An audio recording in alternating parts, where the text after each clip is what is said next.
जय हिंद दोस्तों। आज शुरुआत करते हैं हम दैनिक जागरण न्यूज़पेपर का एनालिसिस करना। आज तारीख है 28 सितंबर 2022 और आज का दिन है बुधवार। तो हम विस्तृत विश्लेषण करने से पहले एक बार ओवरव्यू ले लेते कि आज हम किन खबरों को देखने वाले हैं। पहली खबर हम GS2 राज्य व्यवस्था से जोड़कर देखेंगे। 8 लाख लोगों ने देखा सुप्रीम कोर्ट की सुनवाई। इसके बाद हम देखेंगे GS2 अंतर्राष्ट्रीय संबंध, GS1 सोलर सिस्टम यूनिवर्स से जोड़कर पृथ्वी को एस्टेरॉइड से बचाने की तरफ बड़े कदम। तो यहाँ पर हम देखेंगे कि नासा का जो डार्ट मिशन था वो क्या था, यानी डबल एस्टेरॉइड रिडायरेक्शन टेस्ट क्या था उसको देखने का प्रयास करेंगे, क्या है इसके मायने।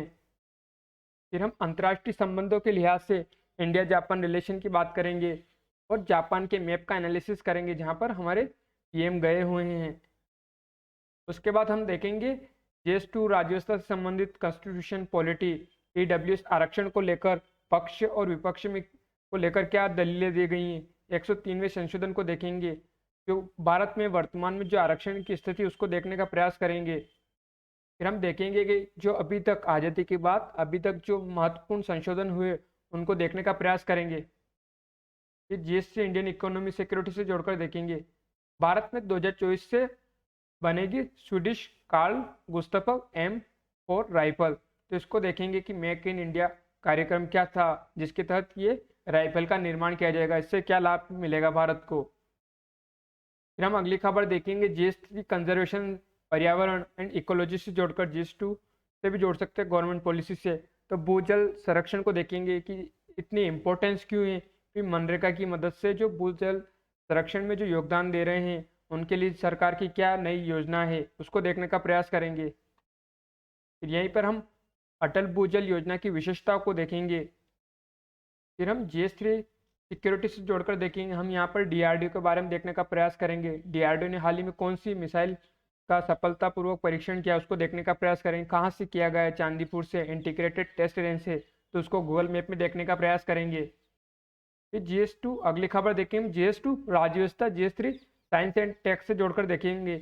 ज्ञानवापी में मिले शिवलिंग की कार्बन डेटिंग को लेकर वादी पक्ष में मतभेद। तो हम देखेंगे कि जो कार्बन डेटिंग विधि है वो क्या है और किस तरह से इसका जो किसी भी चीज का काल निर्धारण किया जाता है। फिर हम देखेंगे अगली खबर, हरियाणा सरकार को जमा करने होंगे 100 करोड़ रुपए। तो NGT को देखने का प्रयास करेंगे, नेशनल ग्रीन ट्रिब्यूनल। तो ये चर्चा में क्यों और क्यों हरियाणा सरकार को 100 करोड़ रुपए जमा करने होंगे। फिर हम अगली खबर देखेंगे, स्वदेशीकरण की भावना आत्मसात कर जवाबदेही की राह पर चले विज्ञानी मुर्मू। तो हम यहाँ पर एकीकृत क्रायोजेनिक इंजन को देखने का प्रयास करेंगे, उसके बैकग्राउंड को समझने का प्रयास करेंगे। फिर भारत की कौन सी स्थिति है क्रायोजेनिक इंजन में और इसका इस्तेमाल कहाँ किया जाएगा। फिर हम देखेंगे नेशनल पार्क से संबंधित खबर को देखेंगे GS3 कंजर्वेशन से जोड़कर, जहाँ अभी वर्तमान में जो चीते लाए गए थे उनको रखा गया है। तो जो मध्य प्रदेश के जो नेशनल पार्क है उनको देखेंगे, कुन्नू नेशनल पार्क कहाँ पर अवस्थित हैं। फिर आप अभिव्यक्ति में एक देश दो विधान का सिलसिला, तो इसे आप जरूर पढ़ने का प्रयास कीजिएगा। सेक्युलरिज्म और समानता के सिद्धांत को मुंह चढ़ाने वाले कानूनों से छुटकारा पाना आवश्यक है, तो इसे आप स्वयं पढ़ने का प्रयास कीजिएगा। फिर हम अगली खबर इंडियन इकोनॉमी से जोड़कर देखेंगे, जिसमें हम IMEI नंबर को देखेंगे कि क्या है ये नंबर और किस तरह से जिनको जो मोबाइल कंपनियां हैं उनका पंजीकरण कराना अनिवार्य हो गया। तो इसको देखने का प्रयास करेंगे कि सरकार ने इस तरह का निर्णय क्यों लिया है। फिर हम उत्तर प्रदेश में जैव ऊर्जा इकाइयों को 1 रुपये में जमीन और 20 करोड़ अनुदान, तो देखने का प्रयास करेंगे कि जैव ऊर्जा क्या होती है। यहीं पर हम बायोगैस, बायो इथेनॉल, बायोडीजल के बारे में देखने का प्रयास करेंगे। अलास्का के पास दिखे चीनी और रूसी युद्धपोत, तो अलास्का द्वीप को देखने का प्रयास करेंगे, इसकी लोकेशन कहाँ है। फिर हमारी अंत में रहेगी क्लाइमेट चेंज से संबंधित green house gases, green house effect क्या होता है। GS2 अंतर्राष्ट्रीय संबंध से भी जोड़ सकते हैं, यानी जो IPCC यानी inter governmental panel on climate change से जोड़कर देख सकते हैं। तो ये हमारी आखिरी खबर रहेगी। तो अब फिर अंत में हम देख लेंगे प्रीलिम्स के पर्सपेक्टिव से प्रश्न देख लेंगे कि जो 52वां दादा साहेब फाल्के पुरस्कार है वो किसको मिलने जा रहा है। फिर हम देखेंगे मध्य प्रदेश में जो नेशनल पार्क्स है उनको देखने का प्रयास करेंगे। जो हमारा मेन मकसद रहेगा कुन्नू नेशनल पार्क्स को देखेंगे, उसके अलावा हम अन्य नेशनल पार्क्स को भी देखेंगे। उसके बाद हम जापान की मैप का एनालिसिस करेंगे। जापान की मैप के बाद हम DRDO के बारे में देखेंगे कि DRDO क्या काम करता है। फिर हम अलास्का को देखने का प्रयास करेंगे, फिर हम गूगल मैप पे देखने का प्रयास करेंगे हर चीज़ों को, फिर हम राष्ट्रीय हरित अधिकरण के बारे में देखने का प्रयास करेंगे, फिर जो डार्ट मिशन है उसको देखेंगे कि डार्ट मिशन क्या है, उससे संबंधित एक वीडियो क्लिप को देखेंगे, डार्ट मिशन को एक पिक्चर के थ्रू समझने का प्रयास करेंगे। उसके बाद हम सुप्रीम कोर्ट में देखेंगे कि लाइव स्ट्रीमिंग कैसे हुई थी और आप कैसे देख सकते हैं इस लाइव स्ट्रीमिंग को। ये जो कल लाइव स्ट्रीमिंग हुई थी उसकी एक पिक्चर दिखाई हुई है। फिर हम यूपी में जो नई नीति लाई है तो देखने का प्रयास करेंगे कि जैव ईंधन क्या होता है और जीवाश्म ईंधन क्या होता है। फिर हम बायोडीजल की साइकिल को समझने का प्रयास करेंगे, फिर हम बायोगैस को समझने का प्रयास करेंगे कि बायोमास इथेनॉल क्या होता है, किस तरह से बनता है। फिर हम देखेंगे कि जो कार्बन 14 विधि है वो किस तरह से काम करती है, फिर उसको एक पिक्चर के थ्रू समझने का प्रयास करेंगे कि कैसे किसी वस्तु का या जीव का काल निर्धारण किया जाता है। फिर हम देखेंगे जो इम्पोर्टेंट टू कंजर्व वाटर, तो इसकी महत्ता को देखने का प्रयास करेंगे। फिर हम अटल भूजल योजना को देखेंगे जहाँ 78 डिस्ट्रिक्ट को मतलब लोकेट किया गया है जहाँ पर अटल भूजल योजना से मतलब क्रियान्वयन किया जाएगा। फिर हम की फीचर से देखने का प्रयास करेंगे किसके, अटल भूजल योजना के। फिर हम एक बार जो क्रायोजेनिक इंजन है उसको देखने के ब्रीफ हिस्ट्री को देखने का प्रयास करेंगे। फिर एक पिक्चर जो आप देख सकते हैं rocketry the Nambi effect cryogenic engine से संबंधित है। फिर हम उस राइफल को देखने का प्रयास करेंगे जिसका निर्माण आने वाले समय में भारत में होगा। फिर हम मेक इन इंडिया जो प्रोग्राम है उसको देखने का प्रयास करेंगे, किस तरह से जो भारत को एक इन्वेस्टमेंट हब बनाया जा सकता है उसको देखने का प्रयास करेंगे, बेनिफिट क्या हो सकते हैं अंडर मेक इन इंडिया के उसको देखने का प्रयास करेंगे। फिर हम भारत में एनालिसिस करेंगे रिजर्वेशन इन इंडिया। उसके बाद हम देखेंगे major constitutional amendment in Indian history. फिर हम भारत का जो संविधान है उसके उद्देशिका को देखने का प्रयास करेंगे एक बार। फिर हम एक बार आईपीसीसी का एक छोटा सा संक्षिप्त में ओवरव्यू ले लेंगे। फिर हम ग्रीन हाउस गैसेस को देखेंगे, फिर ग्रीन हाउस इफेक्ट को समझने का प्रयास करेंगे, फिर ग्रीन हाउस गैसेस इमिशन कहाँ से होता है उसको देखने का प्रयास करेंगे। तो इस तरह ये हमारे चर्चा के विषय रहेंगे। तो आइए शुरुआत करते हैं हमारी पहली खबर से। तो 8 लाख लोगों ने देखी सुप्रीम कोर्ट की सुनवाई। कल यानी 27 सितंबर 2022 को सुप्रीम कोर्ट को एक ऐतिहासिक दिन माना जाएगा क्योंकि कल ही दिन कोर्ट ने पारदर्शिता की तरफ एक बड़ा कदम उठाते हुए राष्ट्रीय महत्व के मुकदमों का सीधा प्रसारण शुरू किया है। कोई भी व्यक्ति सुप्रीम कोर्ट की वेबसाइट पर जाकर लाइव स्ट्रीमिंग का आइकन क्लिक कर सीधा प्रसारण देख सकता है, सुन सकता है। इस पीठ ने AWS आरक्षण पर भी सुनवाई की थी। 4 साल पहले सुनवाई के सीधे प्रसारण पर आया था निर्णय। सुप्रीम कोर्ट की वेबसाइट पर जाकर देखा जा सकता है सीधा प्रसारण। गंभीर राष्ट्रीय मुद्दों पर प्रत्यक्ष रूप से पक्षों का रुख जान सकेंगी जनता। तो अब इसके मायने क्या होते हैं लाइव स्ट्रीमिंग के। तो लाइव स्ट्रीमिंग को आप एक इस पिक्चर से समझने का प्रयास कीजिए कि किस तरह से लाइव स्ट्रीमिंग होती है। कि जो सुप्रीम कोर्ट में वहाँ पर जो फिजिकल जो कार्रवाई चल रही थी उसको हम अपने घर बैठे देख सकते कि वहाँ पर किस तरह से कार्रवाई की जा रही। इससे क्या होगा कि जिसका भी केस है तो उसको कोर्ट जाने की बार बार जरूरत नहीं पड़ेगी, वो अपना केस घर बैठे ही देख सकता है कि उसकी जो केस है उसकी जो स्टेटस है वो क्या है, उस पर क्या निर्णय दिया है और जो राष्ट्रीय महत्व के मुद्दे हैं और जो लोगों तक पहुँचाना ज़्यादा जरूरी है उनको भी सीधा प्रसारण किया जा सकता है। इसको लेकर कुछ चिंताएं भी जाहिर की गई, साइबर सिक्योरिटी से संबंधित है, इंफॉर्मेशन टेक्नोलॉजी से संबंधित है। तो इसको आप देखने का प्रयास कीजिए क्योंकि हमने कल इस पर विस्तृत बात की थी। अब आपको अगर सुप्रीम कोर्ट की जो लाइव स्ट्रीमिंग देखनी है तो आप सुप्रीम कोर्ट की जो वेबकास्ट है वहाँ पर जाकर देख सकते हैं। जो कल जो लाइव स्ट्रीम की थी कोर्ट 1 में, कोर्ट 2 में, कोर्ट 3 में, तो वो दिखाया हुआ है। लेकिन अभी यहाँ पर जो उसकी जो डाटाबेस है पूरी तरह से अपलोड नहीं किया, केवल सीधे लाइव स्ट्रीमिंग की गई थी। तो इस तरह से आप अगर लाइव स्ट्रीमिंग देखना चाहते हैं तो सुप्रीम कोर्ट की वेबसाइट से जाकर देख सकते हैं। तो हमें इस खबर का एक छोटा सा ओवरव्यू लेना था केवल, क्योंकि कल हमने इस पर बात की थी कि भारत में और विश्व में जो लाइव स्ट्रीमिंग है उसको लेकर क्या स्थिति है और इसको लेकर क्या चिंता जाहिर की गई है, किन मुद्दों को लेकर लाइव स्ट्रीमिंग की जा सकती है और किन मुद्दों को लाइव स्ट्रीमिंग में नहीं लाया जा सकता है, लाइव स्ट्रीमिंग के दौरान क्या सावधानियां बरतनी चाहिए। तो इस तरह से हमने ये कल ही देखी थी इस खबर को। अब बढ़ते हैं अगली खबर पर। पृथ्वी को एस्टेरॉइड से बचाने की तरफ बड़े कदम। तो पहली बार वैज्ञानिकों को एक ऐसे प्रयोग में सफलता मिली है जिससे भविष्य में पृथ्वी को एस्टेरॉइड की टक्कर से सुरक्षित रखने का मार्ग खुलेगा। अमेरिकी अंतरिक्ष एजेंसी नासा ने डबल एस्टेरॉइड रीडायरेक्शन टेस्ट यानी डार्ट अंतरिक्ष यान की टक्कर डिमोर्फोस नामक एस्टेरॉयड से कराई है। 26 सितंबर को रात करीब 11:14 बजे यानी 11:14 ग्रीनविच मीन टाइम यानी भारतीय समयानुसार सुबह लगभग 4:45 पर यह टक्कर हुई थी। अब इसके मायने क्या है? तो इससे विश्व को भविष्य के खतरों से बचाया जा सकेगा। 6.6 करोड़ वर्ष पहले एस्टेरॉयड की टक्कर से ही पृथ्वी पर डायनासोर विलुप्त हुए थे। वैज्ञानिकों के अनुसार निकट भविष्य में ऐसा खतरा नहीं है। तो इस तरह से हमको देखना है कि इसके मायने क्यों हैं, क्योंकि हमें पता है कि हमने एक घटना देख चुके हैं 6.6 करोड़ वर्ष पूर्व कि डायनासोर कैसे विलुप्त हुए थे। तो डायनासोर के विलुप्त होने का वजह यही था कि पृथ्वी से एक एस्टेरॉयड टकराया था, जिसकी वजह से बहुत बड़ी मात्रा में विनाश हुआ था और उसी विनाश की चपेट में जो डायनासोर है वो विलुप्त हो गए थे। तब हम डार्ट मिशन को देखते हैं। इसकी महत्ता को समझना हमें सबसे पहले कि ये महत्व क्यों रखता है विश्व के लिए।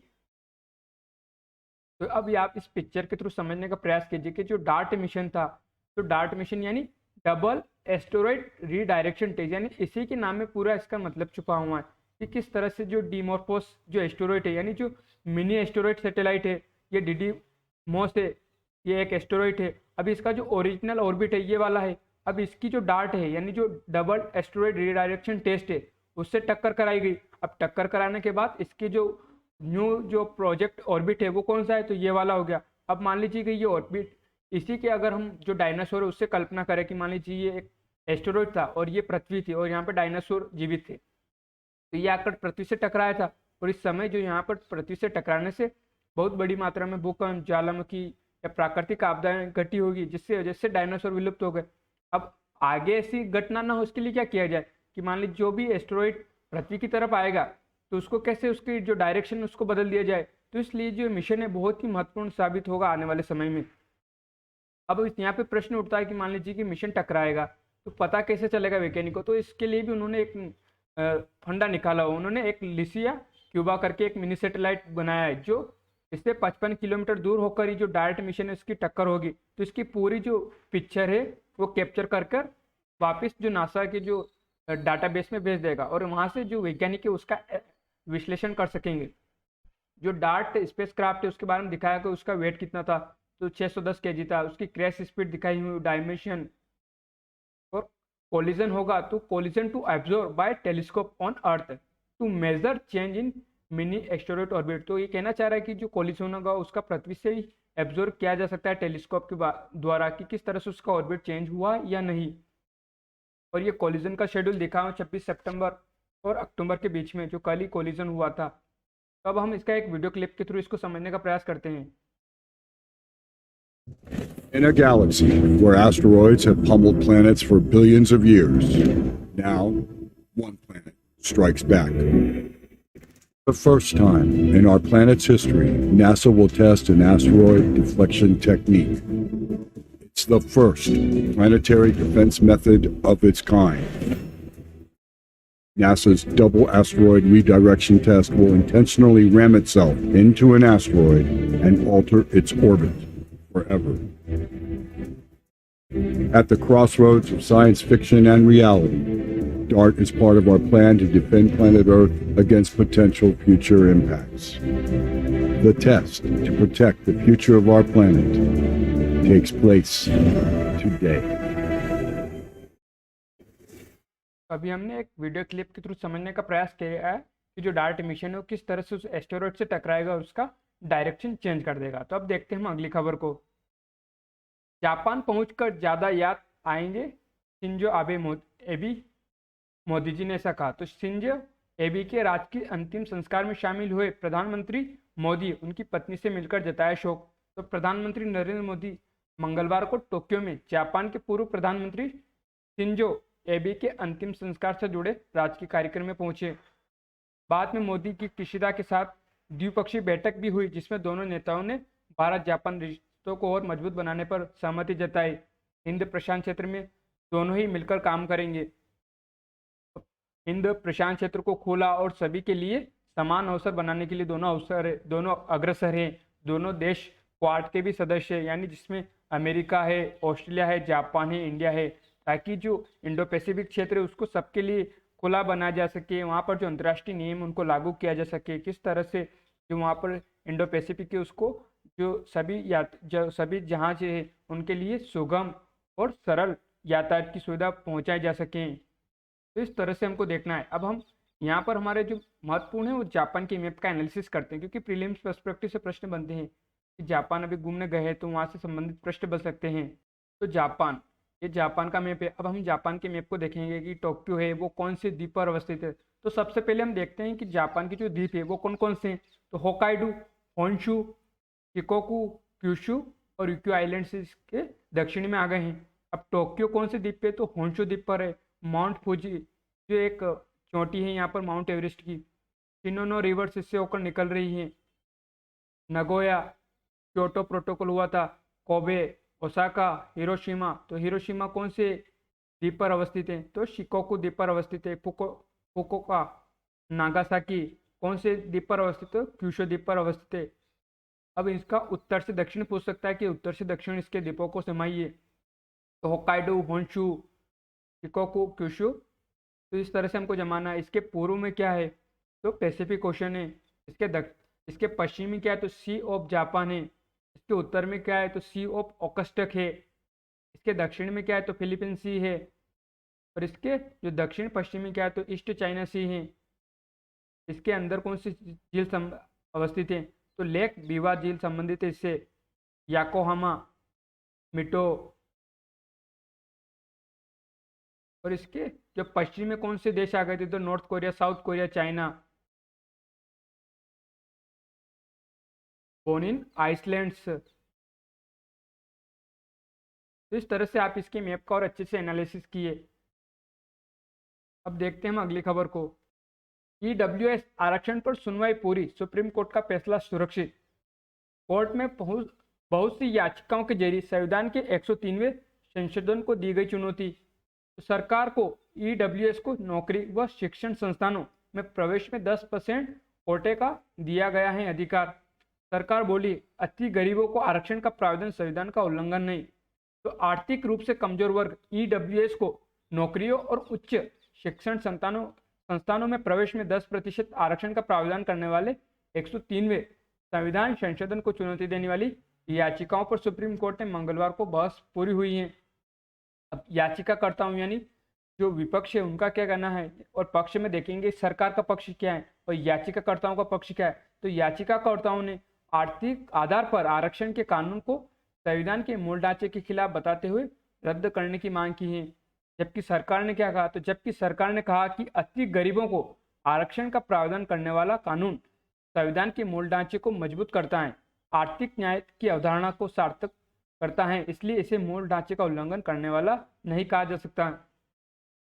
फिर जो सॉलिसिटर जनरल है उन्होंने और कहा कि ईडब्ल्यूएस को 10% आरक्षण से एससी, एसटी, ओबीसी या सामान्य वर्ग के हित प्रभावित नहीं होते, क्योंकि सभी केंद्रीय शिक्षण संस्थानों को इसके लिए 25% सीटें बढ़ाने को भी कहा गया है। सरकार की दलील थी कि ईडब्ल्यूएस आरक्षण की जो तय अधिकतम 50% की सीमा का उल्लंघन नहीं होता, क्योंकि यह आरक्षण एससी, एसटी और ओबीसी आरक्षण के लिए तय 50% आरक्षण से अलग जनरल कैटेगरी के लिए तय बाकी 50% से दिया गया है। आर्थिक आधार पर आरक्षण को देने का प्रावधान करने का अधिकार है। जबकि ईडब्ल्यूएस आरक्षण को चुनौती देने वाले वकीलों का कहना था कि यह आरक्षण न सिर्फ बराबरी के सिद्धांत का उल्लंघन करता है बल्कि संविधान के मूल ढांचे का भी उल्लंघन करता है। आरक्षण का विरोध करने वाले वकीलों का कहना था कि गरीबों को दिए जाने वाले 10% आरक्षण से एससी, एसटी और ओबीसी के गरीबों को बाहर रखना जाना भेदभाव है। यह भी दलील दी कि संविधान के मुताबिक आरक्षण का आधार सामाजिक और शैक्षणिक पिछड़ापन हो सकता है, न कि आर्थिक आधार पर। अब आने वाले समय में कोर्ट इस पर विचार करेगा कि ईडब्ल्यूएस आरक्षण संविधान के मूल ढांचे का उल्लंघन तो नहीं करता। इस आरक्षण से एससी, एसटी और ओबीसी को बाहर रखे जाने से मूल ढांचे का उल्लंघन तो नहीं होता। तो हम देखना है आने वाले समय में कि जो सुप्रीम कोर्ट इसको लेकर क्या निर्णय देता है, क्योंकि अब इस पर बहस पूरी हो चुकी है। अब सुप्रीम कोर्ट पर है कि वो इस पर लेकर क्या निर्णय देता है। अब हम यहाँ पर जो ईडब्ल्यूएस की बात की, भारत में जो आरक्षण का स्थिति उसको देखते हैं। तो पहले हम N analysis of reservation in India, तो शेड्यूल ट्राइब्स को कितना मिला हुआ है, तो 7.5%। शेड्यूल कास्ट को कितना मिला हो 15%, और अदर बैकवर्ड क्लास को 27%, और EWS यानी इकोनॉमिकली वीकर सेक्शन को कितना परसेंट मिला हो तो 10%, और मेरिट के आधार पर कितना बचा है तो 40.5% बना। तो ये एक तरह से रिजर्वेशन इन इंडिया में अभी स्टेटस है। तो अब हम देखते हैं कि भारतीय इतिहास में प्रमुख संवैधानिक संशोधन कौन कौन से हुए हैं। तो 1951 में पहला संशोधन हुआ था। कुछ कानूनों को न्यायिक समीक्षा के दायरे से बाहर रखने के लिए नवी अनुसूची पेश की गई थी। फिर हम देखते हैं 1956 में जो 7वां संशोधन हुआ था वो क्या था तो भाषा द्वारा पुनर्गठित आयोग, पुनर्गठित राज्य, केंद्र शासित प्रदेशों की शुरुआत। फिर हम देखते हैं 1976 का 42वां संशोधन, तो प्रस्तावना में जोड़ा गया समाजवादी और धर्मनिरपेक्ष मौलिक कर्तव्य निर्धारित। तो ये 3 चीजें जोड़ी गई थी, एक तो सोशलिस्ट, सेकुलर और फंडामेंटल ड्यूटीज को जोड़ा गया था 51 क के थ्रू। फिर 1978 यानी 44वां संशोधन, संपत्ति का अधिकार मौलिक अधिकारों की सूची से हटा दिया गया था। फिर 1985 का 52वां संशोधन, तो दल बदल अवैध हो जाता है। फिर 1989 में यानी 61वां संशोधन, वोटिंग की उम्र 21 साल से घटाकर 18 साल कर दी गई। फिर 1992 जिसमें 73वां और 74वां संशोधन, तो पंचायतों, शहरी स्थानीय निकायों के लिए जो चुनाव के लिए दिशा निर्देश दिए गए। फिर 2002 में 86वां संशोधन लाया गया जिससे 6 से 14 साल के बच्चों के लिए मुफ्त और अनिवार्य शिक्षा लागू की गई। 2016 में 101वां संशोधन जिसमें GST को इंट्रोड्यूस किया गया। फिर 2019वां 103वां संशोधन जिसमें आर्थिक रूप से कमजोर वर्गों के लिए 10% आरक्षण की बात की गई। तो इस तरह से हमने एक ओवरव्यू ले लिया। जो हमारा मेन मोटिव था 103वां अमेंडमेंट देखना था जो 2019 में लाया गया था, और क्या था तो 10% रिजर्वेशन फॉर EWS। अब हम संविधान की प्रस्तावना को देखने का प्रयास करते हैं, जहाँ पर जो एक समाजवादी धर्मनिरपेक्ष दोनों शब्दों को जोड़ा गया, और उसके बाद जो भी आर्थिक न्याय की बात की गई है उसको देखने का प्रयास करते हैं। तो हम पहले एक बार पूरी उद्देशिका को ही पढ़ लेते हैं। तो हम भारत के लोग भारत को एक संपूर्ण प्रभुत्व संपन्न समाजवादी पंथ निरपेक्ष लोकतंत्रात्मक गणराज्य बनाने के लिए तथा उसके समस्त नागरिकों को सामाजिक, आर्थिक और राजनीतिक न्याय, विचार, अभिव्यक्ति, विश्वास, धर्म और उपासना की स्वतंत्रता, प्रतिष्ठा और अवसर की समता प्राप्त कराने के लिए तथा उन सब में व्यक्ति की गरिमा और राष्ट्र की एकता और अखंडता सुनिश्चित करने वाली बंधुता बढ़ाने के लिए दृढ़ संकल्प होकर अपने इस संविधान सभा में आज तारीख 26 नवंबर 1949 ईस्वी मिति मार्गशीर्ष शुक्ल सप्तमी संवत 2006 विक्रमी को एतद द्वारा इस संविधान को अंगीकृत, अधिनियमित और आत्मर्पित करते हैं। तो अब हमें जो फंडामेंटल राइट्स हैं या जो भी न्याय की कौन से न्याय की बात की गई, स्वतंत्रता की बात की गई, समता की बात की गई है, तो इस तरह से हमें देखना है। क्योंकि अभी पिछले कुछ दिनों में जो समाजवादी और पंथ निरपेक्ष शब्द है इनको लेकर भी याचिका दायर की गई थी कि ये संविधान का मूल ढांचे का उल्लंघन करते हैं, क्योंकि संविधान में मूल ढांचे में जो संशोधन नहीं किया जा सकता है। और केशवानंद भारती केस का भी वहाँ पर जिक्र किया गया था। तो इस तरह से हमें जो उद्देशिका है उसको एकदम बिल्कुल ही कंटेस्ट याद होनी चाहिए कि उसमें किन किन शब्दों का इस्तेमाल किया गया है, किन न्याय की बात की गई है, कौन सी स्वतंत्रता की बात की गई, किस समानता की बात की गई, कब अपनाया गया है। इस तरह से हमको इसको देखना है। अब बढ़ते हैं अगली खबर पर। भारत में 2024 से बनेंगी Swedish Carl Gustaf M4 rifle. तो इलेक्ट्रॉनिक्स के बाद रक्षा क्षेत्र में भी मेक इन इंडिया कार्यक्रम के तहत विदेशी कंपनियां निवेश के लिए भारत आ रही हैं। स्वीडन की कंपनी साप ने मंगलवार को भारत में कार्ल गुस्ताफ M4 राइफल बनाने का ऐलान किया है। वाणिज्यिक एवं उद्योग मंत्री पीयूष गोयल ने ट्वीट कर यह जानकारी दी थी। कंपनी वर्ष 2024 तक कार्ल गुस्ताफ M4 राइफल का उत्पादन शुरू कर सकती है। कार्ल गुस्ताफ M4 एक आधुनिक राइफल है जिसे टेलीस्कोप भी लगा होता है और इसका इस्तेमाल विभिन्न उद्देश्यों के लिए किया जा सकता है।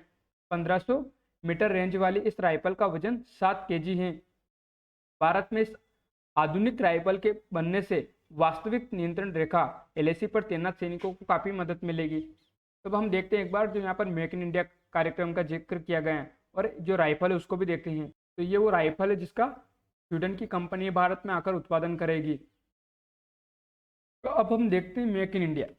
तो निवेश प्रवाह के लिए एक परियोजना पाइपलाइन बनाना।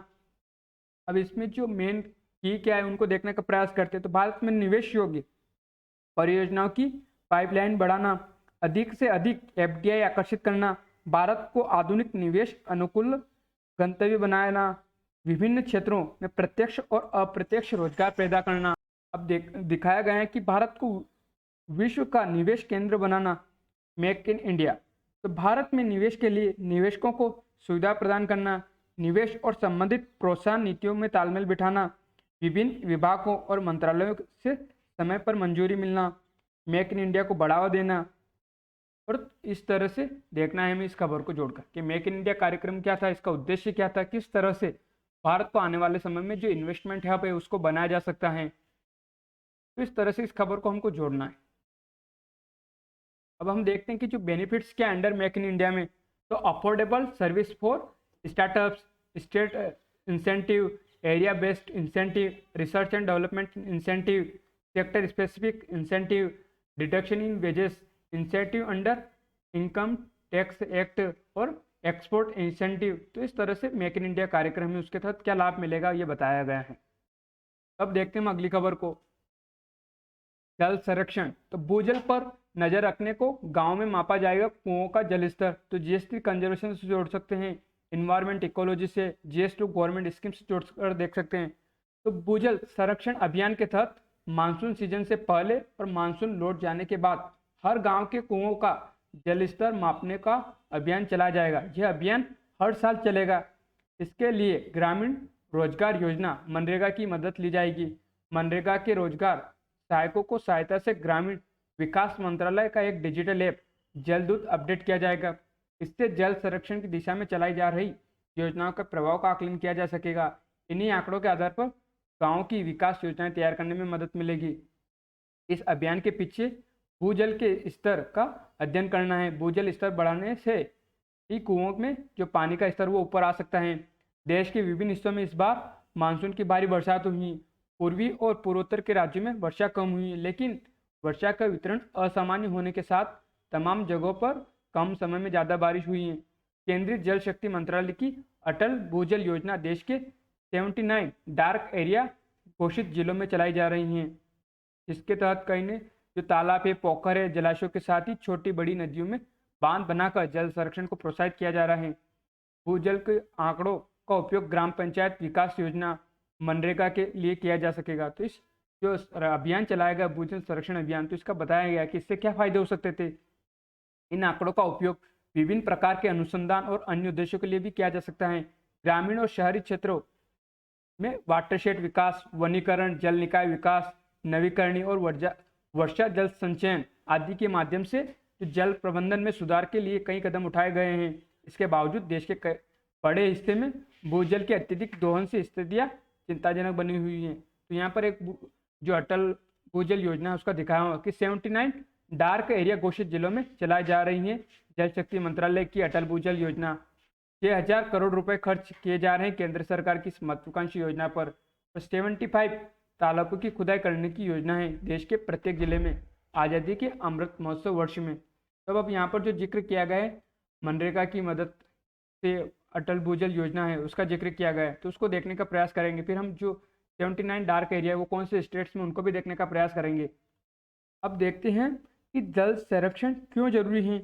तो बढ़ती लागत और संभावित संघर्ष से बचाव के लिए जरूरी है, भविष्य के सूखे की तैयारी के लिए जरूरी है, समुदाय को मजबूत करने के लिए, पर्यावरण को बचाने के लिए और मनोरंजन उद्देश्य के लिए पानी उपलब्ध कराने के लिए। तो इसलिए जरूरी है जल संरक्षण। तो हमें ये देखना था। अब हम देखते हैं जो अटल भूजल योजना है उसकी विशेषताओं को देख लेते हैं।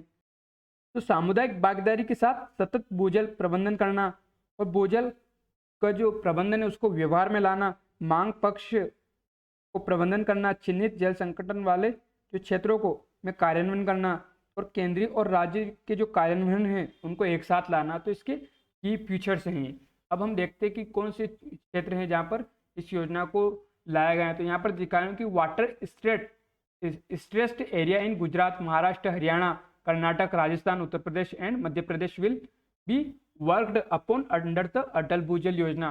तो दिखाया हुआ कि 78 डिस्ट्रिक्ट दिखाए हुए हैं, 193 ब्लॉक्स दिखाए हुए हैं। यहाँ पर आप देखने का प्रयास कीजिए तो गुजरात, राजस्थान, हरियाणा, उत्तर प्रदेश, मध्य प्रदेश, महाराष्ट्र और कर्नाटक है जिनके में कहने जो अटल भूजल योजना है उसके तहत काम किया जा रहा है, जहाँ पर जो मतलब डार्क एरिया घोषित किया गया जहाँ सबसे बड़ी जो पानी की किल्लत है, तो उसको किस तरह से उस समस्या का समाधान किया जाए। तो इसके लिए वहाँ पर तालाब बनाए जा रहे हैं, छोटी छोटी नदियों पर जल संरक्षण के लिए काम किया जा रहा है, किस तरह से वहाँ का जो भूजल स्तर है उसको बढ़ाया जा सके और जो लोगों की समस्या है उसको निदान किया जा सके। तो इस तरह से हमें इस खबर को देखना था। अब बढ़ते हैं अगली खबर पर।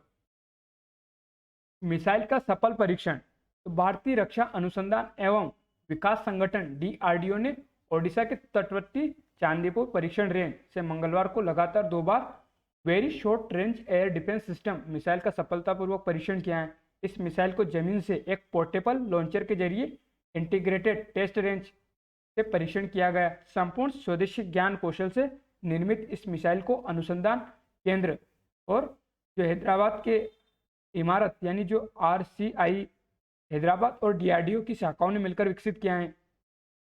इस मिसाइल में नई तकनीकों को शामिल किया गया है। इसमें लघु प्रतिक्रिया नियंत्रण प्रणाली और एकीकृत एवियोनिक्स शामिल है, जो कम दूरी पर कम ऊंचाई वाले हवाई खतरों को बेहतर करने के लिए बनाई गई है। तो यहाँ पर एक पिक्चर के थ्रू दिखाया हुआ है कि very short range air defence system missile का सफलतापूर्वक परीक्षण किया गया। तो यहाँ पर जो DRDO की बात की गई उसको देखते हैं। फिर हम अंत में जो चांदीपुर परीक्षण रेंज है उसको देखेंगे कि चांदीपुर परीक्षण रेंज कहाँ है, ITR कहाँ है, तो इसको देखने का प्रयास करेंगे। लेकिन उससे पहले हम DRDO के बारे में देखते हैं। तो DRDO यानी डिफेंस रिसर्च डेवलपमेंट ऑर्गेनाइजेशन, तो ministry of defence government of India. तो DRDO भारत सरकार के रक्षा मंत्रालय का एक रिसर्च एंड डेवलपमेंट विंग है, जो अत्याधुनिक रक्षा प्रौद्योगिकियों और महत्वपूर्ण रक्षा प्रौद्योगिकियों और प्रणालियों में आत्मनिर्भरता हासिल करने के लिए भारत को सशक्त बनाने के लिए एक दृष्टि के साथ हैं। जबकि हमारे सशस्त्र बलों को राज्य के साथ लेस करना है। तीनों सेवाओं द्वारा निर्धारित आवश्यकता के अनुसार हथियार और उपकरणों का निर्माण करना है। DRDO ने आत्मनिर्भरता का पीछा किया और मिसाइलों की अग्नि, पृथ्वी जैसी श्रृंखलाएं उनको विकसित किया है और रणनीतिक प्रणालियां और प्लेटफॉर्म का भी सफल स्वदेशी विकास और उत्पादन किया है। हल्के लड़ाकू विमान Tejas, multi barrel rocket launcher, Pinaka, वायु रक्षा प्रणाली, आकाश रडार और इलेक्ट्रॉनिक्स युद्ध प्रणालियों की एक विस्तृत श्रृंखला का निर्माण किया है। भारत की सैन्य ताकत को क्वांटम जंप दिया है, जिससे प्रभावी निरोध पैदा हुआ है और महत्वपूर्ण लाभ भी हुआ है। बलस्य मूलम विज्ञानम, तो शक्ति का स्रोत विज्ञान है जो शांति और युद्ध में राष्ट्र को संचालित करता है। DRDO ने विज्ञान और प्रौद्योगिकी के मामले में राष्ट्र को मजबूत और आत्मनिर्भर बनाने का दृढ़ निश्चय किया है। विशेषकर सैन्य प्रौद्योगिकी के क्षेत्र में DRDO का गठन 1958 में भारतीय सेना के तत्कालीन पहले से चल रहे तकनीकी विकास प्रतिष्ठान यानी TDES और रक्षा विज्ञान संगठन यानी DSO के साथ तकनीकी विकास और उत्पादन निदेशालय के समावेशन से किया गया है। DRDO तब 10 प्रतिष्ठानों या प्रयोगशालाओं वाला एक छोटा सा संगठन था। वर्षों से यह विषम विषयों की विविधताओं, प्रयोगशालाओं की संख्या, उपलब्धियों और कद के मामले में प्रत्यक्ष रूप से बढ़ा है।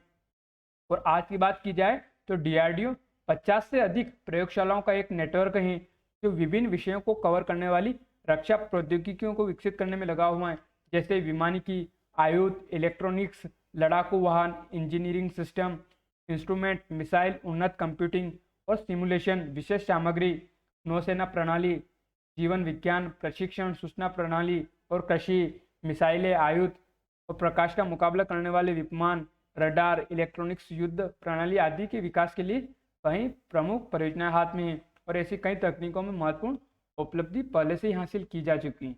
इस तरह से हमें DRDO का एक ओवरव्यू लेना था। अब हम देखते हैं अगली खबर को। तो ज्ञानवापी में मिले शिवलिंग को कार्बन डेटिंग को लेकर वादी पक्ष में मतभेद। तो ज्ञानवापी परिसर के वजूखाने में मिले शिवलिंग की आयु निर्धारण के लिए कार्बन डेटिंग कराने की मांग को लेकर वादी पक्ष में मतभेद हो गया। ज्ञानवापी श्रृंगार गौरी मामले में 4 वादी महिलाओं में भारतीय पुरातत्व सर्वेक्षण के विशेषज्ञों की मदद से कथित शिवलिंग की कार्बन डेटिंग कराने की मांग की गई। तो इस कार्बन डेटिंग से क्या होगा कि जो शिवलिंग की आयु, धातु और संरचना का पता लगेगा। तब हम देखते हैं कि जो कार्बन डेटिंग विधि है वो क्या है। तो कार्बन डेटिंग कैसे काम करती है कि जैसे कॉस्मिक रे पड़ती है सन से, वो किस पे पड़ती है, एक एटम से पड़ती है और एटम क्या करता है, एक न्यूट्रॉन को बाहर निकालता है। वो न्यूट्रॉन कार्बन जो नाइट्रोजन 14 उसके साथ रिएक्शन करता है और इसके साथ रिएक्शन करने से वो कार्बन 14 और एक प्रोटॉन को रिलीज करता है और कार्बन 14 जो ऑक्सीजन के साथ मिलकर ऑक्सीडाइज का निर्माण करता है, और जो कार्बन 14 डाइऑक्साइड जो ट्रांसफर होता है, फिर ये जो लोअर एटमोसफेयर है उसमें जाता है। लोअर एटमोसफेयर में जाने के बाद जो प्लांट्स होते हैं वो एब्जॉर्ब करते हैं किसको, कार्बन डाइऑक्साइड को, किस समय, फोटोसिंथेसिस करते के समय। पीछे का कार्बन 14 प्लांट्स के अंदर जाता है, जब प्लांट्स को एक एनिमल खाता है तो एनिमल के अंदर वो फूड चेन के थ्रू कार्बन 14 इंटर करता है, और कार्बन 14 इंटर करने के बाद जब जो एनिमल है, जो प्लांट्स है, वो डेड हो जाते हैं, उसके बाद जो कार्बन 14 है उसका बीटा डिके होने लगता है। बीटा डिके होने से जो नाइट्रोजन 14 है वो रिलीज हो जाती है वापस एटमोसफेयर में। तो इस तरह से जो कार्बन साइकिल है वो चलता रहता है। अब यहाँ पर जो महत्वपूर्ण होता है कि जो कार्बन 14 है, अब उसको देखने का प्रयास करेंगे कि ये जो कार्बन 14 होता है वो अस्थिर होता है।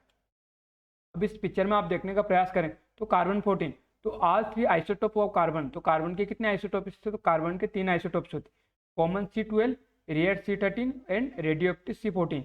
तो जो कार्बन 12 और कार्बन 13 की बात की तो ये स्थिर होते हैं, लेकिन जो कार्बन 14 होता है वो अस्थिर होता है, और इसी का फायदा उठाया जाता है कार्बन डेटिंग यानी काल निर्धारण करने के लिए।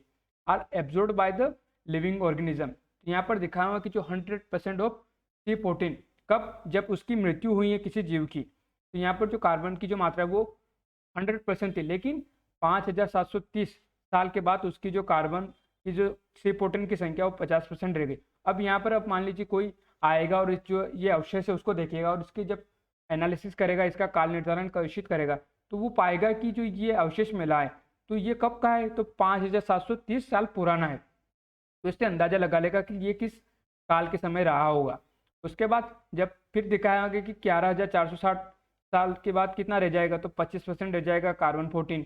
फिर दिखाया हुआ 17190 साल के बाद जो 12.5% ऑफ कार्बन 14। तो इस तरह से जो इसके जो कार्बन 14 उसके परसेंटेज के आधार पर जो वैज्ञानिक है उसका निर्धारण कर लेते हैं कि ये किस समय का जीव रहा होगा और किस समय इसका अस्तित्व था। इस तरह से हमको इस खबर को देखना था। अब हम देखते हैं अगली खबर। हरियाणा सरकार को जमा करने होंगे 100 करोड़। तो पर्यावरण प्रदूषण पर सख्त रवैया अपनाते हुए नेशनल ग्रीन ट्रिब्यूनल एनजीटी ने हरियाणा सरकार को 100 करोड़ रुपए जमा करने के निर्देश दिए हैं। पर्यावरण को लगातार पहुंच रहे नुकसान की एवज में यह राशि जमा कराई जाएगी। एनजीटी ने पर्यावरण, स्वास्थ्य और आसपास के वन क्षेत्रों के पास सॉलिड और लिक्विड वेस्ट को लेकर बेहतर प्रबंधन कर पाने में नगर पालिका नाकाम रही है, और इसी के लिए उन्होंने इस तरह का जुर्माना लगाया। तो इससे पहले पश्चिम बंगाल पे लगा चुकी है, राजस्थान सरकार पर भी इसी तरह का जो जुर्माना वो लगा चुकी है, क्योंकि उन्होंने जो पर्यावरण का प्रदूषण फैलाया था और जो सॉलिड वेस्ट मैनेजमेंट है उसको अच्छे से बेहतर प्रबंधन नहीं किया था। तो इसी को देखते हुए उन्होंने एनजीटी ने इस तरह का कदम उठाया। तो अब हम एनजीटी के बारे में देखते हैं। तो राष्ट्रीय हरित अधिकरण, तो 2010 को राष्ट्रीय हरित अधिकरण की स्थापना राष्ट्रीय हरित अधिकरण अधिनियम 2010 के तहत पर्यावरण बचाव और वन संरक्षण और अन्य प्राकृतिक संसाधन सहित पर्यावरण से संबंधित किसी भी कानूनी अधिकार के प्रवर्तन और क्षतिग्रस्त व्यक्ति अथवा संपत्ति के लिए अनुतोष और क्षतिपूर्ति प्रदान करना है, और इससे जुड़े हुए मामलों का प्रभावशाली और तीव्र गति से निपटारा करने के लिए किया गया है। यह एक विशिष्ट निकाय है जो पर्यावरण विवादों, बहु अनुशासनिक मामलों सहित सुविज्ञता से संचालित करने के लिए सभी आवश्यक तंत्रों से सुसज्जित हैं। यह अधिकरण 1908 की नागरिक कार्यविधि के द्वारा दिए गए कार्यविधि से प्रतिबद्ध नहीं है, लेकिन प्राकृतिक न्याय सिद्धांतों से निर्देशित होगा। अधिकरण को समर्पित अधिकारिता पर्यावरण के मामलों में द्रुत गति से पर्यावरणीय न्याय देने, उच्च न्यायालयों के मुकदमों को भार को कम करने में मदद करता है। अधिकरण आवेदनों और याचिकाओं को उसके मिसलबंदी से 6 माह के अंदर उसके निपटारे हेतु प्रयत्न के लिए अधिशाधीन है, और इसकी जो प्रधान बैठक है वो कहाँ होती है, तो नई दिल्ली में होती। तो इसको हम एक ओवरव्यू की तरह इसको लेना था, क्योंकि हमने इस पर पहले भी बात कर चुके हैं। अब देखते हैं हम अगली खबर को। स्वदेशीकरण की भावना आत्मसात कर जवाबदेही की राह पर चले विज्ञानी मुर्मू। तो राष्ट्रपति ने हिंदुस्तान एरोनॉटिक्स लिमिटेड के एकीकृत क्रायोजेनिक इंजन निर्माण सुविधा परिसर का उद्घाटन किया। तो कहा, वर्ष 2047 तक भारत को और समृद्ध और सशक्त राष्ट्र बनाना हम सबकी जिम्मेदारी। तो राष्ट्रपति द्रौपदी मुर्मू जी ने गुरुवार को वैज्ञानिकों को आह्वान किया कि वे सामाजिक जिम्मेदारी की राह पर चले और स्वदेशीकरण की भावना को आत्मसात करें। उन्होंने इस बात पर भी जोर दिया कि वर्ष 2047 तक भारत को एक समृद्ध सशक्त राष्ट्र बनाना हम सबकी सामूहिक जिम्मेदारी है। राष्ट्रपति मुर्मू यहाँ हिंदुस्तान एरोनॉटिक्स लिमिटेड के एकीकृत क्रायोजेनिक इंजन निर्माण सुविधा परिसर का उद्घाटन करने के बाद सभा को संबोधित कर रही थी। उन्होंने कहा कि एक आदरणीय जो पूर्ववर्ती डॉक्टर एपीजे अब्दुल कलाम की याद आ रही है। उन्होंने कहा कि भारत की मिसाइल मैन के रूप में जाने जाते थे, लेकिन उनके जीवन का एक और पहलू था जिस पर मैं कुछ प्रकाश डालना चाहूंगी। वह सामाजिक समावेशन के साथ तकनीकी विकास पथ पर निरंतर अग्रसर रहे। उन्होंने एपीजे अब्दुल कलाम को लेकर यह बात कही है कि उन्होंने, राष्ट्रपति जी ने।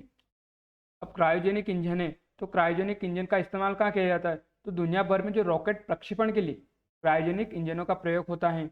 5 जनवरी 2014 को भारत ने क्रायोजेनिक इंजन की मदद से GSLV D5 को प्रक्षेपित किया था और इसके साथ ही भारत क्रायोजेनिक इंजन विकसित करने वाला दुनिया का छठा देश बन गया था।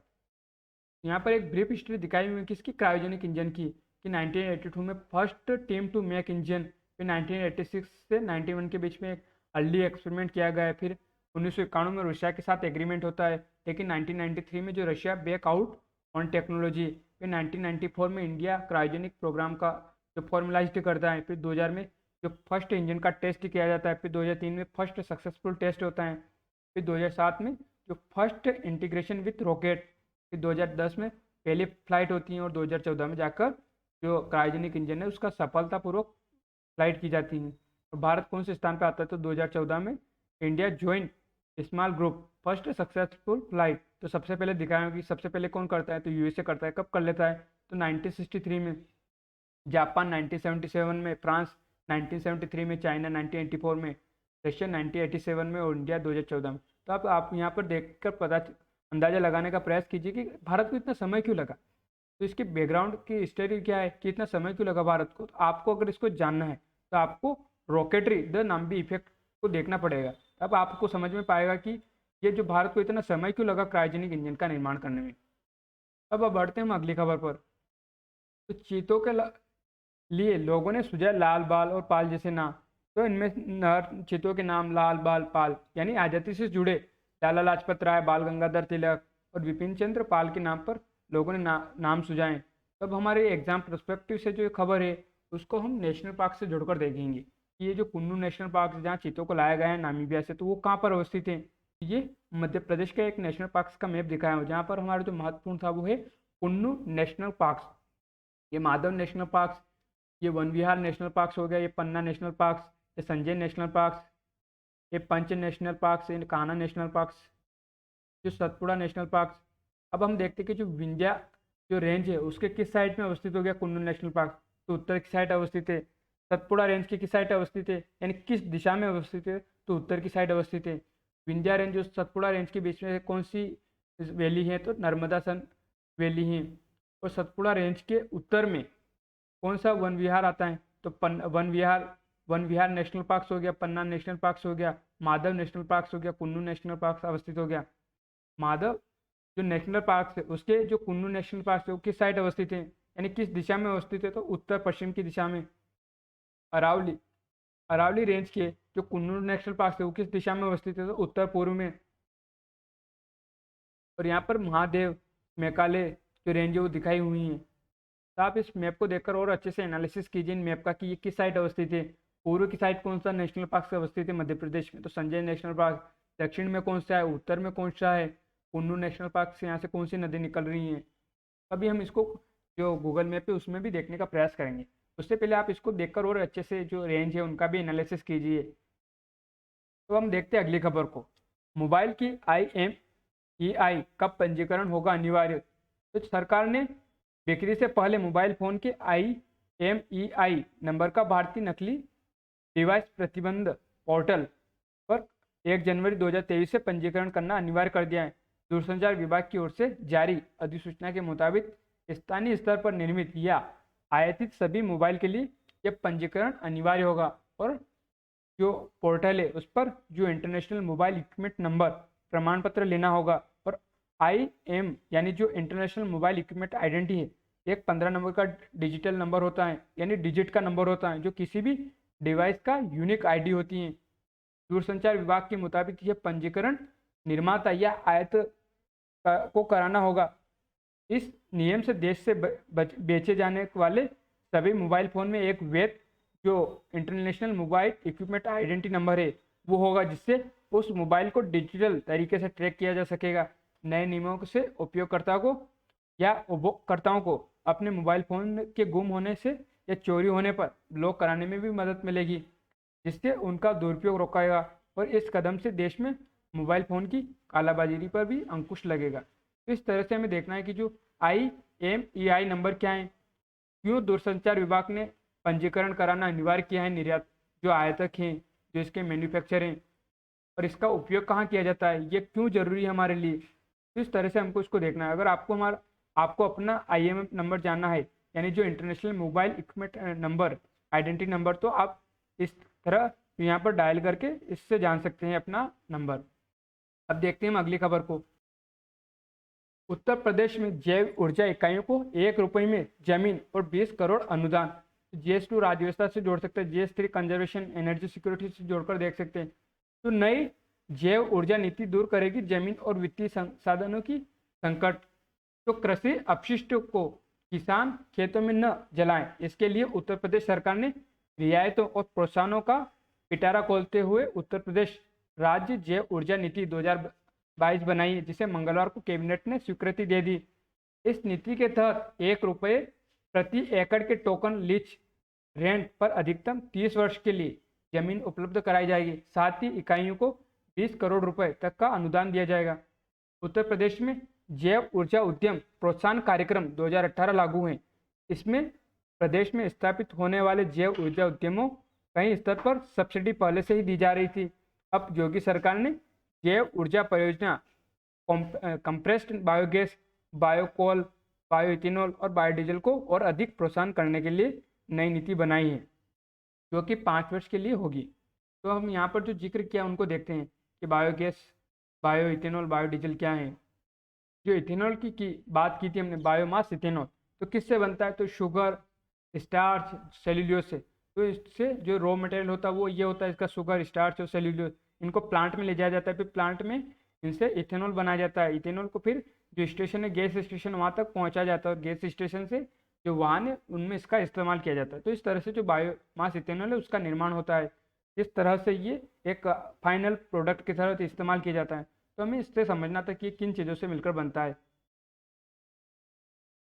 अब हम देखते हैं कि जो बायोगैस है उसका निर्माण कैसे किया जाता है। तो यहाँ पर दिखाया हुआ कि जो एक गैस डोम है, तो ये गैस आउटलेट पाइप दिखाया हुआ है, डोमेस्टिक यूज दिखाया हुआ है, ये डाइजेस्टर दिखाया हुआ है। तो इसकी जो प्रक्रिया वो शुरू कहाँ से होती है, तो ये एक एनिमल को दिखाया हुआ, एनिमल वेस्ट पाइप इस डाइजेस्टर के अंदर आएगा।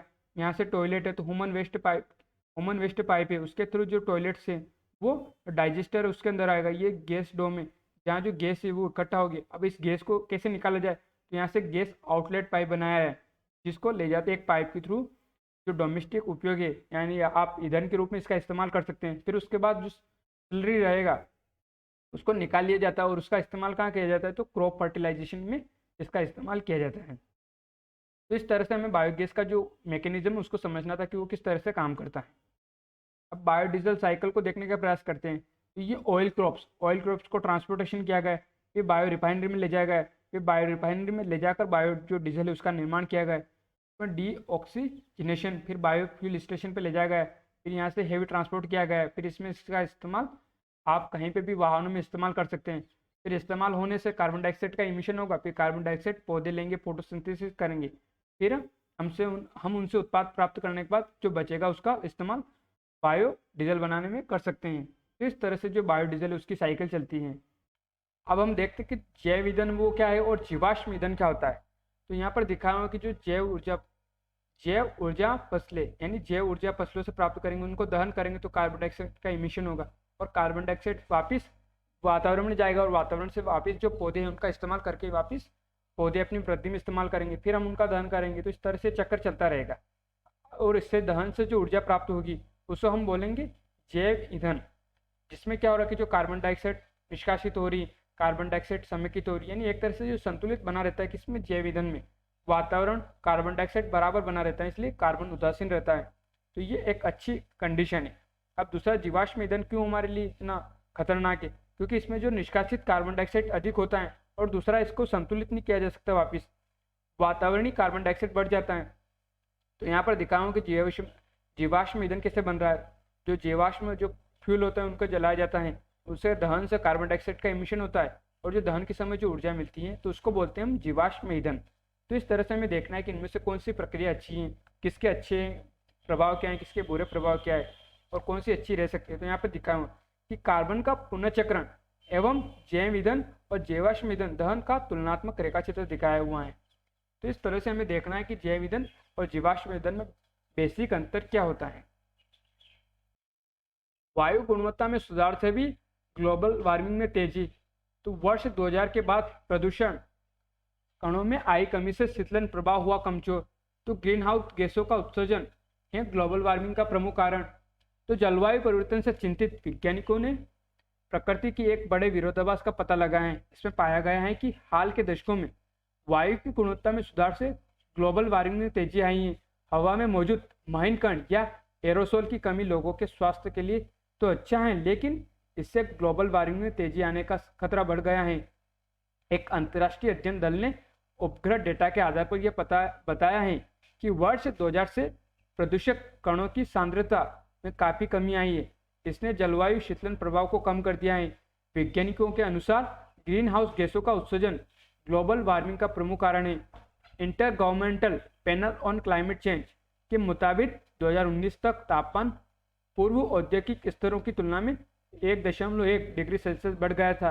हालांकि जीवाश्म ईंधन के जलने से निकलने वाली कालिक या सल्फ्यूरिक एसिड जैसे प्रदूषक कणों के रूप में एरोसोल का उत्सर्जन होता है, जो जलवायु को ठंडा करता है। ये सूर्य के प्रकाश को परावर्तित करते हैं और बादलों को परावर्तनशीलता को भी बढ़ाते हैं। आईपीसीसी के अनुसार वातावरण में एरोसोल की उपस्थिति के कारण 2019 में जलवायु 0.5 डिग्री सेल्सियस अधिक ठंडा हो गया था। यह अध्ययन जलवायु परिवर्तन का एक व्यापक प्रमाण है। तो अब यहाँ पर जो आईपीसीसी की बात की है, ग्रीन हाउस गैसों की बात की है, ग्लोबल वार्मिंग की बात की, तो उनको देखने का प्रयास करते हैं।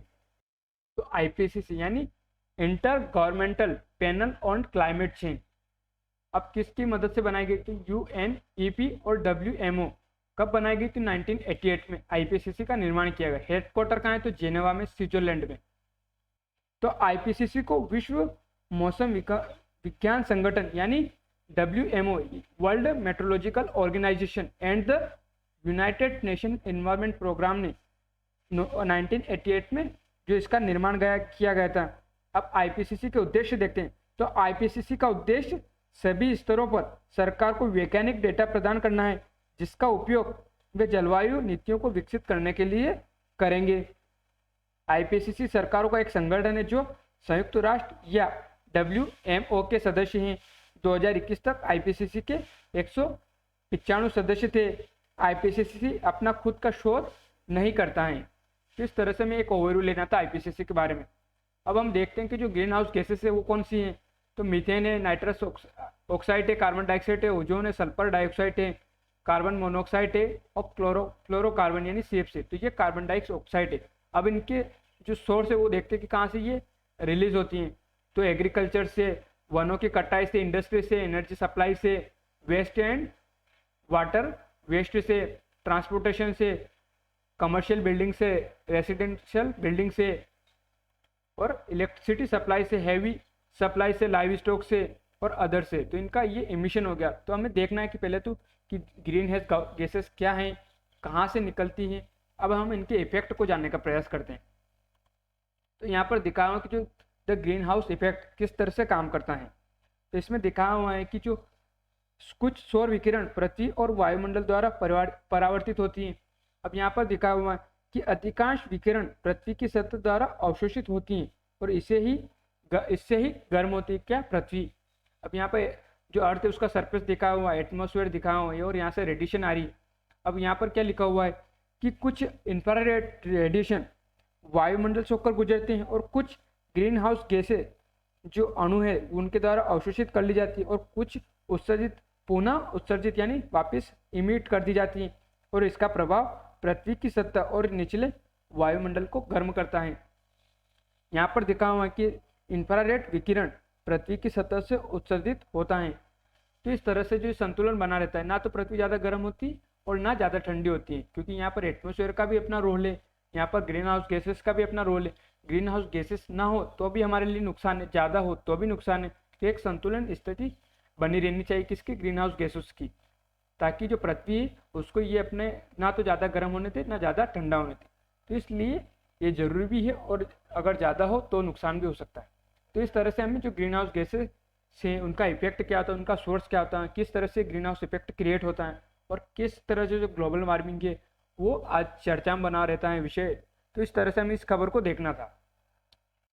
अलास्का द्वीप के पास देखिए चीनी और रूसी युद्धपोत। तब देखते हैं कि जो अलास्का द्वीप है वो कहाँ पर अवस्थित है। तो ये अलास्का द्वीप हो गया, किसका हिस्सा है, तो अमेरिका का हिस्सा है। इसके उत्तर में आर्कटिक ओशन हो गया, ये चुक्सी सी, ये ब्यूफोर्ट सी, ये बेरिंग स्ट्रेट किन दो वाटर बॉडीज को जोड़ने का काम करे, तो बेरिंग सी और आर्कटिक ओशन को जोड़ने का काम करे, किन दो भूमि को अलग कर रही है। तो इधर रशिया से और इधर अमेरिका के कौन से, जो अलास्का प्रांत है इसके अंदर दिखाया हुआ जो अलास्का प्रांत है, ये ब्रुक्स रेंज इसके उत्तर में अवस्थित हो गई है।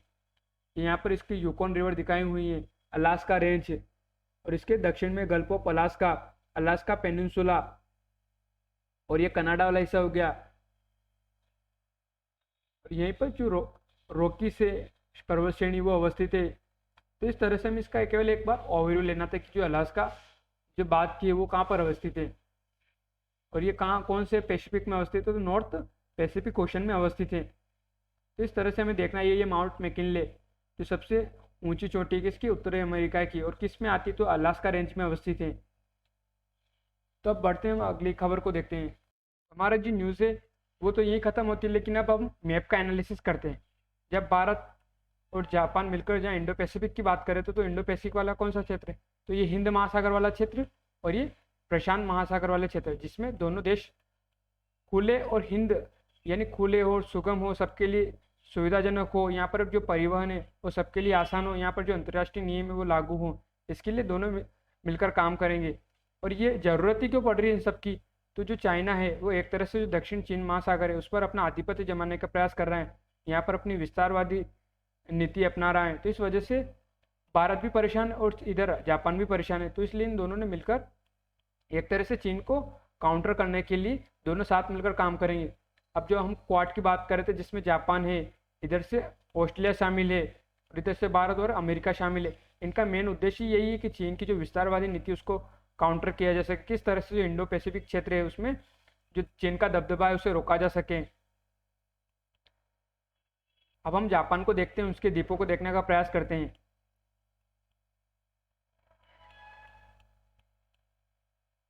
तो ये होक्काइडो वाला द्वीप हो गया जिसमें सापोरो, और ये वाला होन्शु द्वीप हो गया, ये जापान, इसकी राजधानी टोक्यो, याकोहामा बंदरगाह, ये ओसाका, कोबे, नागोया। तो ये कौन सा वाला द्वीप हो गया, मेन होन्शु, और इसी पे ये हिरोशिमा अवस्थित है, ये शोकोकू द्वीप, ये फुकुओका, ये क्यूशु द्वीप, ये रिक्यू आइलैंड्स, ये पूर्वी चीन सागर, दक्षिण कोरिया, उत्तर कोरिया, जापान सी, और इधर प्रशांत महासागर। अब हम देखते हैं जो इंटीग्रेटेड टेस्ट रेंज कहाँ पर अवस्थित है।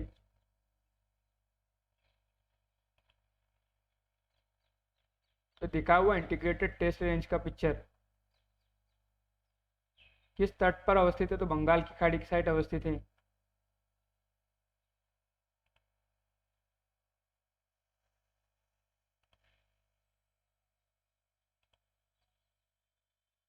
ये देखिए इंटीग्रेटेड टेस्ट और ये चांदीपुर, जहाँ से अभी हाल ही में डीआरडीओ ने सफल परीक्षण किया है मिसाइल का, ये चांदीपुर बीच।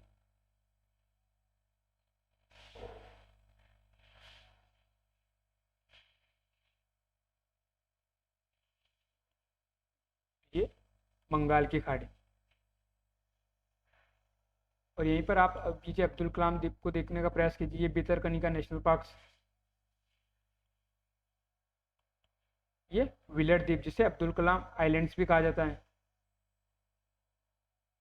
ये helipad Abdul Kalam islands.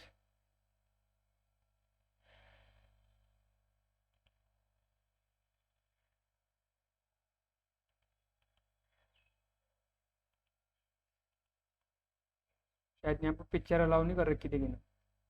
Bhitarkanika national parks, ये वैतरणी नदी, ये महानदी आ रही है इधर से, और ये संबलपुर हीराकुंड डैम, ये यहीं पर इस नदी के पर ही अवस्थित है, ये हीराकुंड डैम।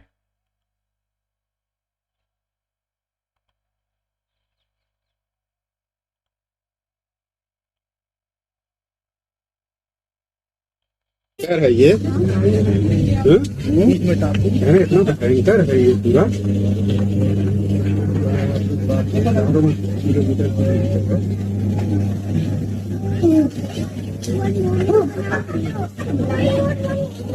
कितना बढ़िया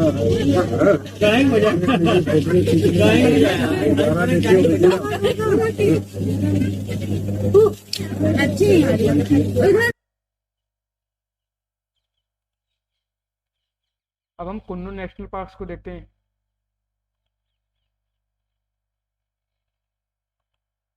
ये कुन्नू नेशनल पार्क्स कौन सी नदी के किनारे अवस्थित है? तो कुन्नू रिवर, शाहबाद कुन्नू रिवर के किनारे अवस्थित है। ये दिखाया हुआ है।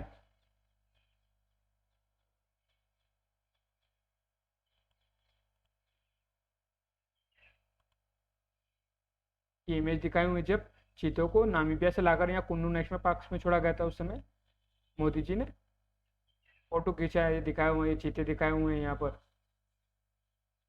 ये कुन्नू नेशनल पार्क।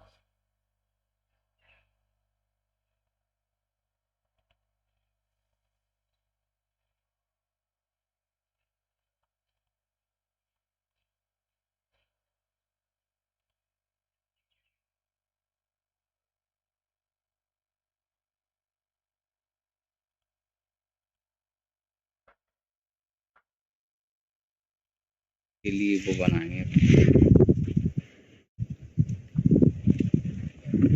चलें।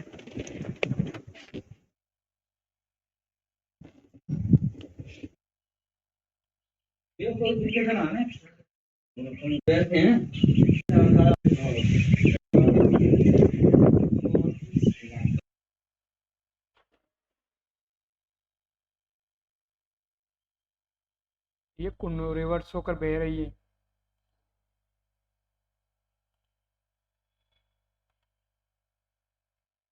अब हम अलास्का को देखते हैं। तो ये बेरिंग सागर, ये चुक्सी सागर हुई, यहाँ पर बेरिंग स्टेट आ गई है रशिया, और ये अलास्का यहाँ पर। ये माउंट मैकिनले,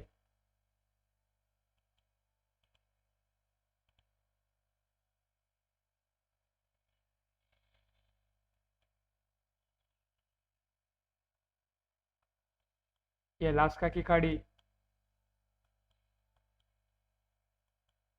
ये यूकॉन रिवर होकर निकल रही है इसे।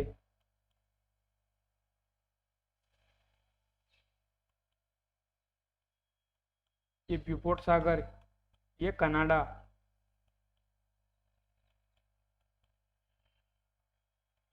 ये रॉकीज, आप देखने का प्रयास कीजिए तो ये रॉकीज पर्वत श्रेणी दिखाई हुई है।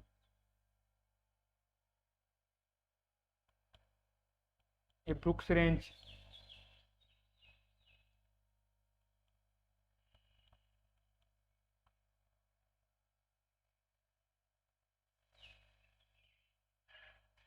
तो इस तरह से आप एनालिसिस कीजिए। तो हमारा जो विश्लेषण ये समाप्त करते हैं। धन्यवाद।